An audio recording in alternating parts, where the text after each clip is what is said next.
Assalamualaikum warahmatullahi wabarakatuh. Perkenalkan, nama saya Ahmad Fadilul Hairi dari Fakultas Pertanian. Di video ini saya akan mempresentasikan mata kuliah ekonomi yang berjudul Sistem-Sistem Ekonomi. Dan selanjutnya saya akan menjelaskan tentang sistem ekonomi.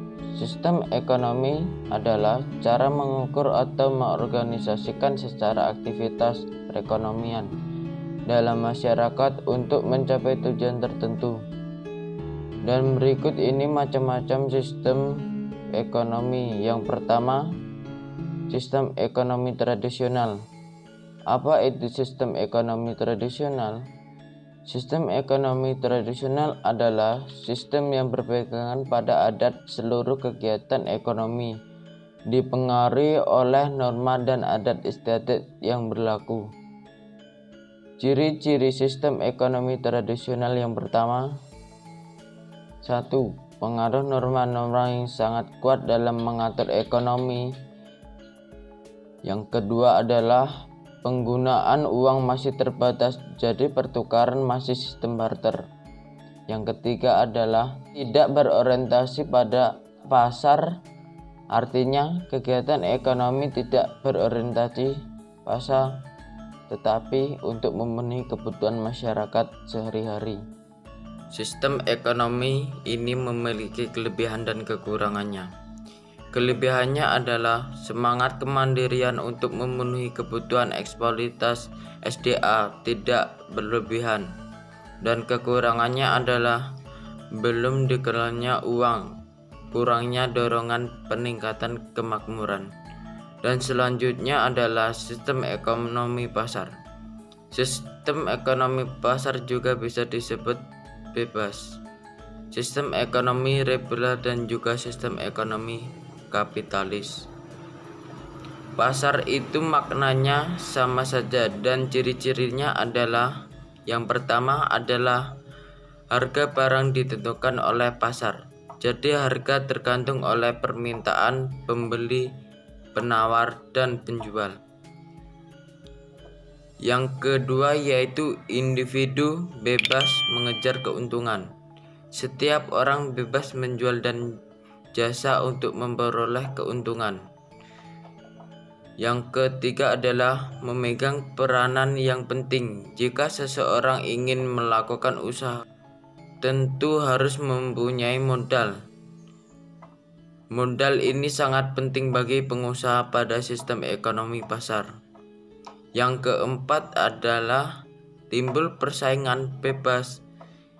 Yang kelima adalah hak milik atas alat produksi di tangan perorangan. Sistem ekonomi pasar memiliki kekurangan dan kelebihan. Kelebihannya adalah setiap individu termotivasi untuk mencari keuntungan, dan kekurangannya adalah terjadi kesengajaan antara si kaya dan si miskin, dan timbul monopoli eksploitasi sumber daya alam. Dan selanjutnya adalah sistem ekonomi terpusat atau juga disebut sosialis dan komunis. Ciri-cirinya adalah yang pertama, 1. Pemerintah pusat mengendalikan penyusunan perencanaan. Yang kedua, negara menguasai semua alat produksi. Dan yang ketiga adalah pusat mengatur kegiatan produksi, distribusi, dan konsumsi. Dan selanjutnya adalah sistem ekonomi campuran.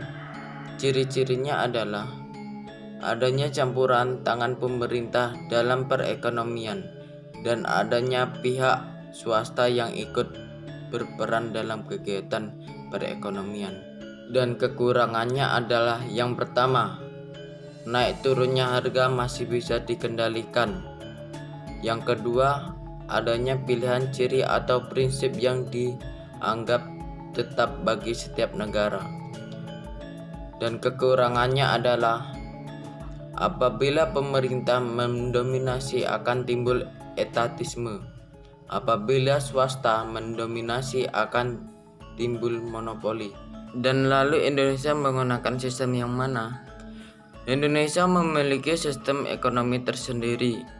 dikenal dengan sebutan sistem ekonomi Pancasila. Sebenarnya sistem ini tidak jauh beda dengan sistem ekonomi campuran atau lebih tepatnya cenderung sama. Yang membedakannya adalah dasar dari digunakannya dari sistem tersebut. Kita tahu Indonesia merupakan negara yang dasar negaranya adalah Pancasila. Oleh karena itu, perekonomian pun meski sejalan dengan falsafah Pancasila yang berasas kekeluargaan dan bergotong royong. Mungkin hanya itu saja yang bisa saya katakan. Saya berharap penjelasan yang saya berikan dapat bermanfaat. Jika saya ada kekurangan dan kesalahan, saya minta maaf sebesar-besarnya. Saya akhiri. Wassalamualaikum warahmatullahi wabarakatuh.